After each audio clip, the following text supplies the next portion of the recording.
가자.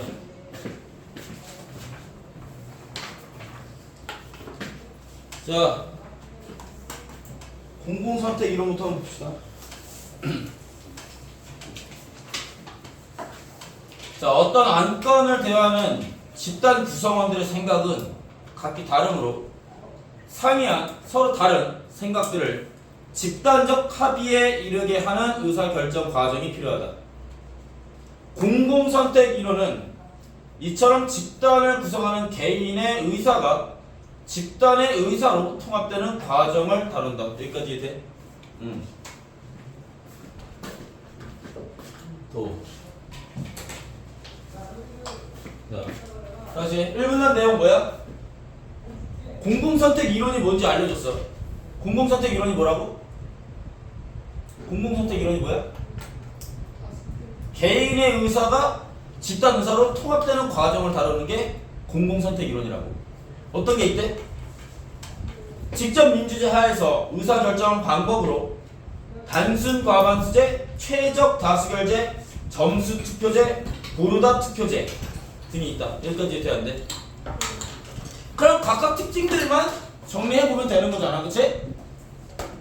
자, 의사결정 방법 중에서 먼저 단순 과반수제.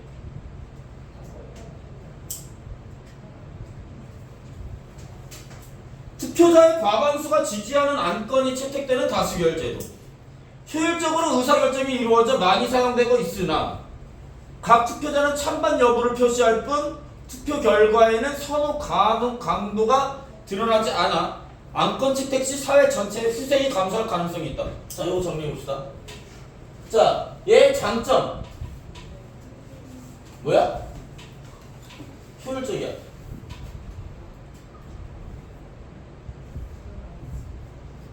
맞지? 네. 단점.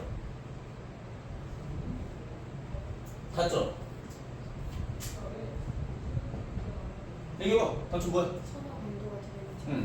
선호 강도가 드러나지 않아.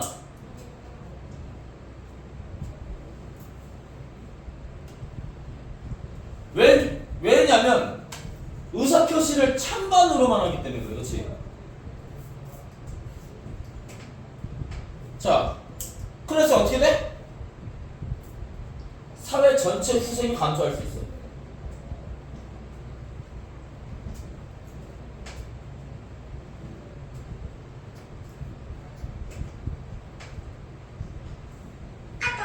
그러니까 우려라는 것은 그럴 걱정이 된다는 거잖아.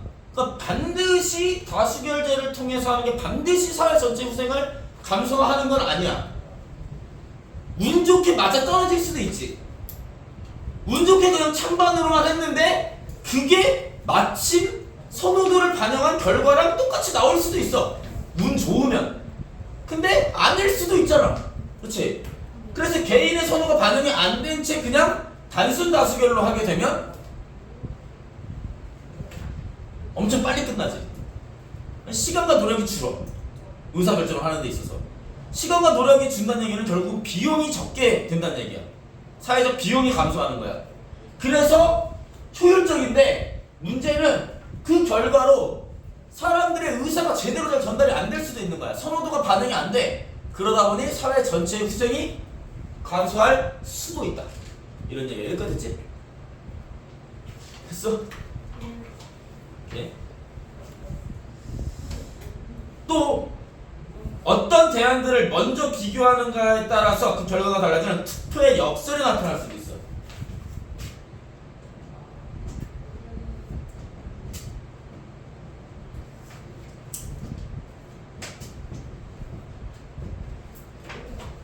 자, 투표의 역설이 뭐야? 가위바위보인 거야. 가위바위보.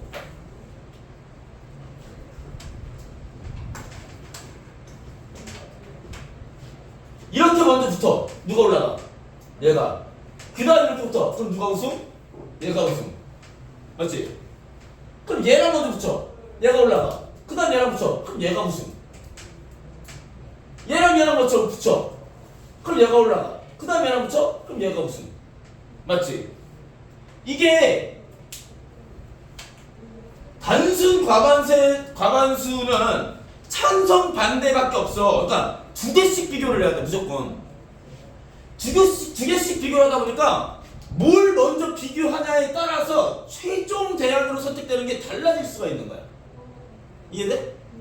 여기 지금 예시가 나와 있지. 예를 들어 가불병 세 사람이 사는 마을 정부에서 병원, 학교, 경찰서 중 하나를 지어줄 때는 투표하라고 했어. 이랬을 때 세 사람의 선호도가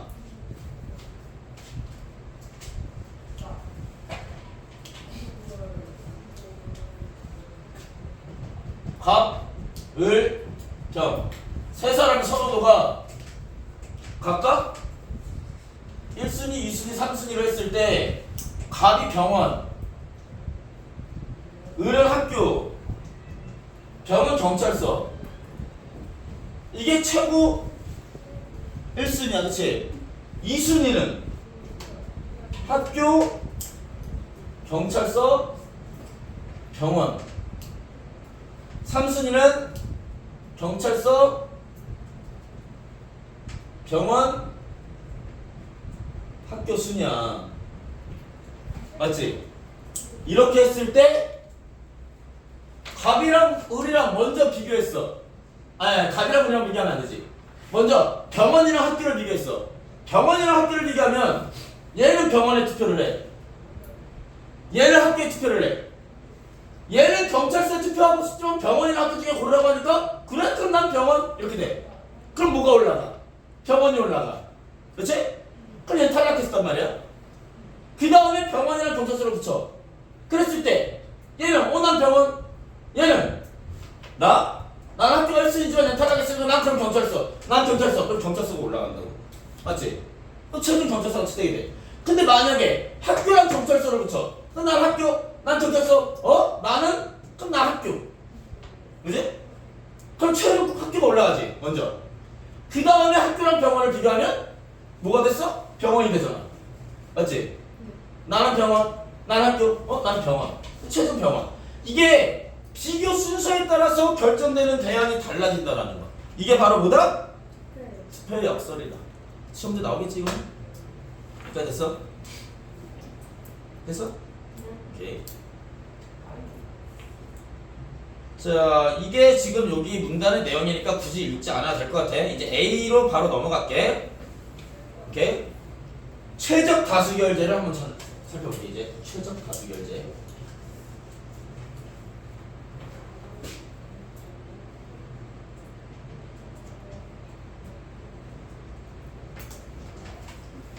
최적 다수결제는 투표에 따르는 총 비용이 최소화되는 지점을 산정한 후. 자, 얘 포인트는 뭐야? 최적 다수결제의 포인트는 뭐가 최소화되는? 총 비용.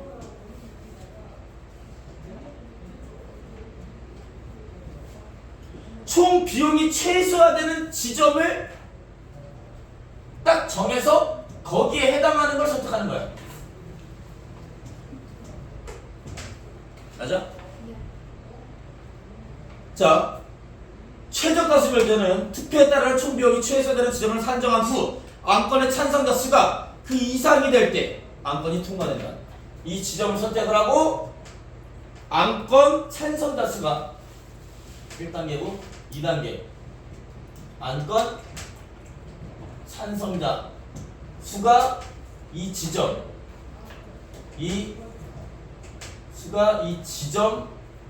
이상이 되는 인원이 찬성을 했을 때 통과. 이해돼? 여기까지 되지? 자, 이때 총 비용은 의사결정 비용과 외부 비용의 합으로 결정된다. 자, 이 총 비용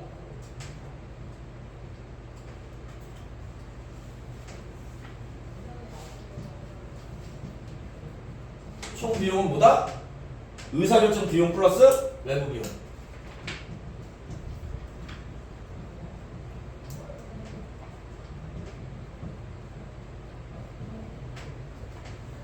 의사결정 비용은 투표자들의 동의를 구하는 데 드는 시간과 노력이야.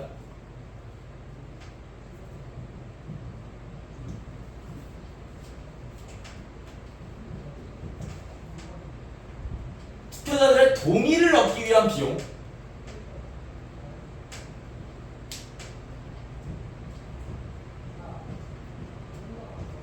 외부 비용은 어떤 안건이 통과됨에 따라 그 안건에 반대했던 사람들이 느끼는 부담.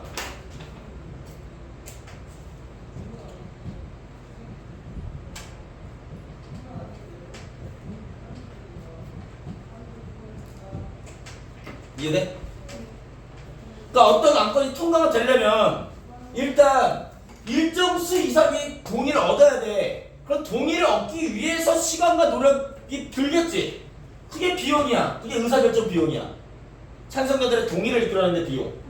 근데 아무리 그래도 반대자는 있을 거 아니야? 그 반대자들은 그럼 짜증이 날 거 아니야. 그치? 나는 A 안건을 원했는데 B가 통과가 되면 A 안건을 지지했고 B 안건을 반대했던 사람은 불만이 있어. 그 불만들도 다 사회적 비용이란 말이야. 그게 이제 외부 비용인 거야. 이 합이 가장 적은 지점을 선택해서 그 이상의 찬성자가 있을 때 통과. 이해되지? 무슨 말인지 알겠어? 만약에 찬성표의 비율이 높아질수록 찬성표의 비율이 높아지면 얘는 어떻게 될까? 얘는 낮아지겠지. 대신 얘는 높아지겠지. 찬성자가 100%고 반대자가 한 명도 없으면 얘는 0이야. 그럼 얘가 100이 되는 거고. 총 비용 중에서. 그치? 맞지? 얘와 얘를 반비례 관계란 말이야. 그치? 그래서 그 최적 지점, 비용의 합이 제일 낮은 지점을 선택해야 된다는 얘기야. 이해돼? 자, 안건 통과에 필요한 투표자 수가 증가할수록 의사결정 비용이 증가하므로 의사결정 비용은 우상향한다. 이해돼? 이해돼? 그래프에서 의사결정 비용은 안건 통과에 필요한 투표자 수, 동의를 얻는 투표자 수를 X축으로 두고 거기에 드는 시간과 비용을 따져봤을 때 찬성 측의 동의를 얻기 위한 동의를 얻어야 되는 그 투표자 수가 증가할수록 시간과 비용은 늘어날 거 아니야. 그렇지? 그게 이제 의사결정 비용이잖아. 그 의사결정 비용은 결국은 우상향 곡선이라는 얘기지. 이해돼? 반대로 외부 비용은 어떻게 써? 반대자들이 느낄 부담이니까, 그치? 반대자들이 느낄 부담이니까 동의자가 없으면 높고 시간과 비용. 그러니까 얘는 설득하는데 들어가는 비용이 아니야, 그치? 그럼 얘는 결국은 우하향 곡선으로 이렇게 되겠지. 여기까지 이해돼? 이해돼? 이게 무슨 비용? 이게 외부 비용이야. 그러면 이 지점에 해당하는 수가 있잖아. 예를 들어서 10명이야. 그럼 이 10명 이상이 돼야 통과가 되는 거야. 이해되지? 그러니까 그 찬성, 동의를 얻는 그 수를 여기로 정하는 거야.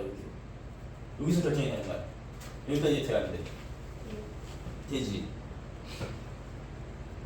아무튼 이렇게 해서 두 곡선을 합한 비용 곡선은 U자 형태로 나타난다. 이렇게 U자로 나타난다. U자로. 맞지? 이해돼? 이때 총 비용이 최소화되는 곳이 최적 다수결제에서의 안건 통의의 기준이 되는 최적 다수 지점이 된다. 이 제도는 의사결정 과정을 이론적으로 명쾌하게 설명할 수 있지만 장점 뭐다? 뭐라고? 의사결정 과정을 이론적으로 설명하기가 좋아요.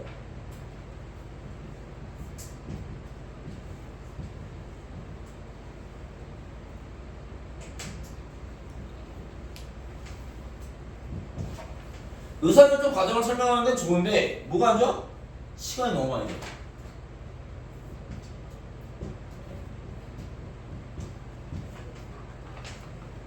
됐지?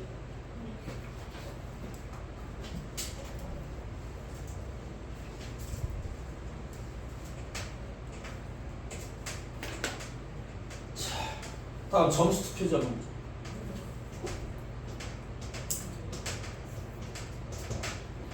점수 투표제는 각 투표자에게 일정한 점수를 주고 각 투표자가 자신의 선호에 따라서 각 대안에 대해 주어진 점수를 배분하는 거야. 그러니까 학교 병원 경찰서 있어? 10점 주면 어떤 사람은 나는 4, 3, 3 이렇게 줄 수도 있는 거고 어떤 사람은 10 빵빵 이렇게 줄 수도 있는 거야. 8, 1, 1 줄 수도 있는 거고 9, 1, 0 이렇게 줄 수도 있는 거야. 자기 마음대로 주는 거야. 그치? 자, 얘는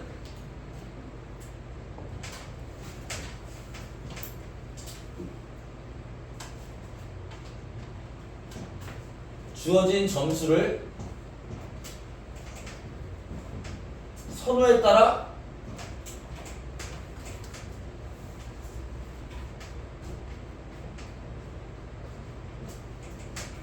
배분해서 투표해라.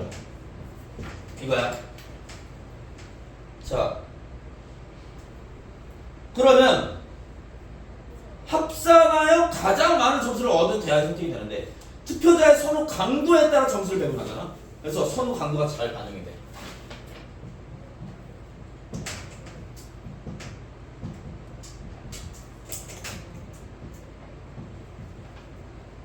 이해되지? 선호 강도. 그러니까 10 빵빵 준 사람은 A를 엄청나게 선호한다는 얘기잖아. 그렇지?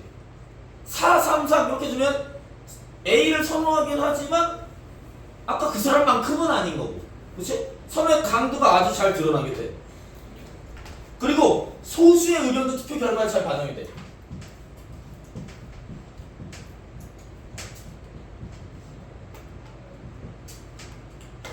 좋은 거지. 왜냐면 이렇게 하나 둘 셋 넷 다섯 명이 10점 중에서 4점씩 줬어. A에다가. 그럼 총 몇 점이야? 20점이지. 근데 우리 셋이서 B에다가 10점씩 줘버렸어. 그럼 B가 됐어. 맞지? 그럼 소수의 의견이 채택이 될 가능성도 있어. 선호의 강도에 따라서. 그래서 소수의 의견이 그래도 잘 반영이 된다. 맞지? 선호도에 따라 달라지는 거야. 선호의 강도가 반영이 된다. 그리고 투표의 역설도 안 나타나. 왜냐면 선호도가 반영이 되니까. 단수과반수제가 투표의 역설에 나타났던 이유는 선호의 강도가 드러나지 않아서 그래. 근데 얘는 선호의 강도가 드러났잖아. 그러니까 투표의 역설이 안 나타나지. 맞지? 만약에 학교, 경찰서, 병원 중에서 이렇게 점수를 배분해서 했으면 뭐 어떻게 비교하든 간에 총점 자체가 달라지진 않기 때문에 비교 순서에 따라서 달라지는 결과가 없단 말이야. 투표의 역설은 나타나지가 않아. 쉬운 점이야.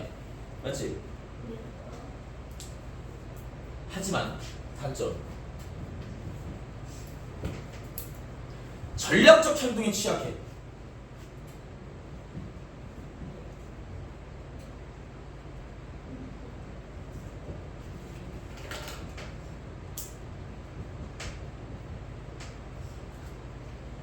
왜냐면 아까 내가 그랬지. 5명이 4444에서 20점 됐잖아. 5명이 좋아하는데 보고 야, 저 새끼들이 아마 433 늘 것 같거든? 실제로 나도 한 433 정도야. 근데 어쨌든 4가 됐으면 좋겠잖아. 얘네가 433 늘 것 같아. 야, 우리는 그러면 올인하자. 10씩 넣자. 투표 결과를 바꾸기 위해서 실제 선호도와 다르게 점수 배분을 다르게 해버릴 수 있어. 전략적으로 짜가지고. 그래서 투표 결과가 뒤바뀔 수 있단 말이야. 그래서 이렇게 전략적으로 집단 행동을 해버리면 거기에 얘가 좀 취약해. 대응이. 이해돼? 이렇게 돼버리면 투표 결과가 불규칙해져 버려요. 이해돼? 진짜 선호도를 나타내지 않고 전략적 행동에 의해서 그냥 뒤바뀌어 버릴 수도 있단 말이에요. 그러니까 얘의 점수 투표제를 하는 이유 자체가 개인의 어떤 선호도를 잘 반영하기 위해서인데 그걸 이용해서 실제 선호도와 다르게 배분해 버리면 문제가 생긴다라는 거예요. 이해되지? 그 단점이 있어. 자, 다시 전략적 행위란 어떤 투표자가 다른 투표자의 투표 성향을 예측하고 자신의 행동을 이에 맞춰서 변화시킴으로써 자기가 원하는 것을 얻으려는 태도. 이해되지? 무슨 말인지 알겠지? 이 행위는 어떤 투표에서든지 나타날 수 있으나 점수 투표제에서 나타날 가능성이 있다. 그러니까 모든 투표제는 다 전략적 행위가 나타날 수 있는데 얘가 유독 취약해. 이 전략적 행동은 얘만 나타나는 게 아니야. 얘한테도 다른 것도 다 나타날 수 있어. 근데 유독 여기서 그 문제점이 부각이 된단 말이야. 이해돼? 오케이. 그 다음 보르다 투표제.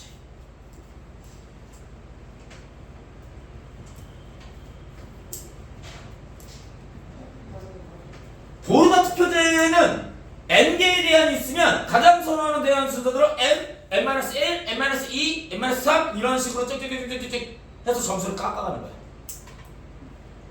그래서 합산하여 가장 높은 점수를 받은 대안을 선택하는 거야. 무슨 말인지 알겠어? 그러니까 얘는 이게 있지. A, B, C, D, E가 있어. 총 10점을 줬어. 그러면 7빵빵빵빵이 돼. 이것도 가능해.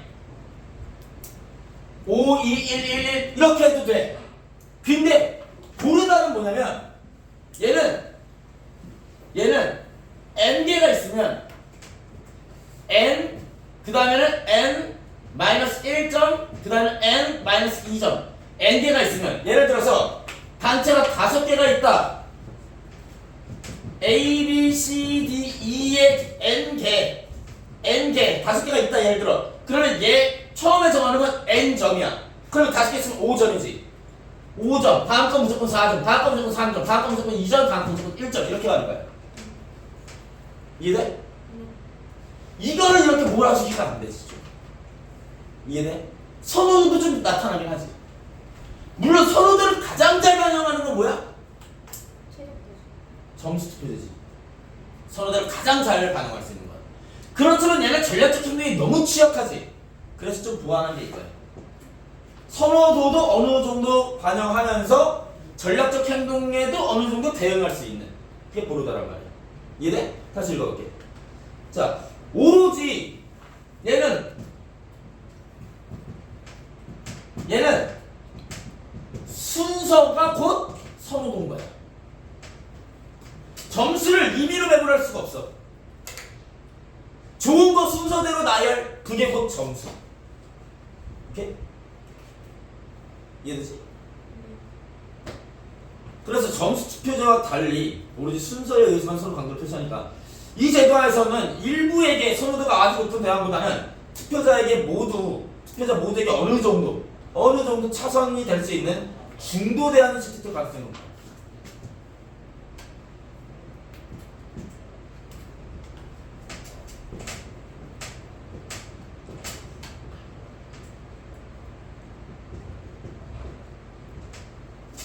그러니까 모두에게 적당히 사랑받는 대안이 좋은 거야. 이건. 그러니까 사람들이 점수를 순서로 매기잖아. 그치? 예를 들어서 어떤 사람은 A, B, C, D, E. 어떤 사람은 C, B, D, E. 어떤 사람은 D, B, E, C 이런 식으로 해.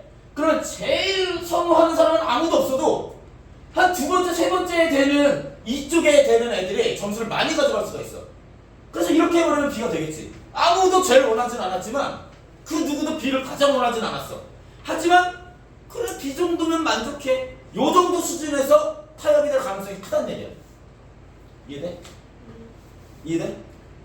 그래서 중도적인 대안이 선택될 가능성이 높다 이런 얘기였어. 이해돼? 이해되지? 그리고 얘도 마찬가지로 점수제니까 투표의 역설이 나타나 안 나타나? 안 나타난다. 점수제니까. 여기까지 대안돼. 되지? 오케이. 다음. 자, 그럼 다음 시간에 우리 뭐 할 거냐면 일단 품사도 다시 한번 확인할 건데 너는 품사 영상 진짜 다시 계속 보면서 공부해야 되는 거고 요거 문제풀이 일단 해줄게 다음 시간에. 오늘은 이거 이제 지문 설명하면 시간 다 갈 거니까 이거 풀어봐. 그러면 이거 문제 보면서 같이 한번 풀어보자고. 알았지?